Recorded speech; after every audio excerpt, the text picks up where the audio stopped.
My name is Elliot. I live in New York, and I'm currently studying sociology at university.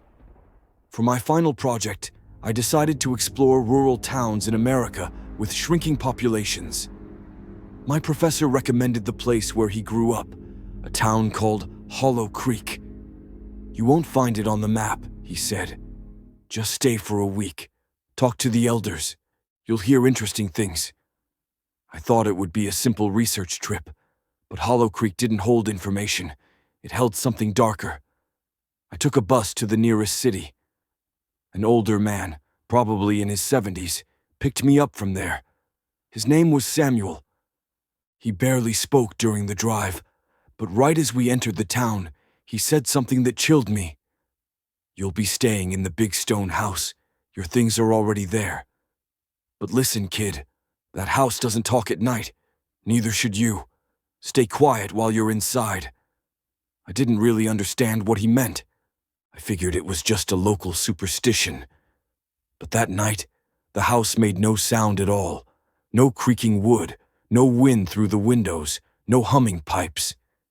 It was like the house wasn't breathing. Everyone in town was old. There were no young people. I met a woman named Mrs. Hattie. She was close to 90, but sharp-minded. Her house sat right across from the one I was staying in. When she saw me coming out of it, her face changed. "You're staying in that house?" she asked. "That house hears things." I asked what she meant. Her answer was haunting. That house took someone. Since then, no one really sleeps there. It may be quiet, but something whispers inside. You might not hear it, but it hears you. That night, I left a voice recorder on while I slept. The next morning, I listened. I heard faint breathing and a soft, distorted whisper. "Elliot." But I was alone. The windows were shut. The door was locked. That voice was in my room while I slept. I spent the day walking around the town. No one would talk to me, except for one little boy who whispered to me when no one was watching. "The house chose you." That night, the power went out. Total darkness. I grabbed my flashlight and went upstairs. As I walked, I could swear someone else was walking behind me. But when I turned around, nothing. At the top of the stairs, one of the rooms, which was locked earlier, was now open. Inside, a broken chair, torn curtain, and an old dusty radio on the floor. The second I touched the radio, it turned on. But instead of music, a crackling female voice said, "Those who enter become the walls. They never leave." I ran downstairs, panicked. But the front door was gone. Not locked, not hidden. Gone.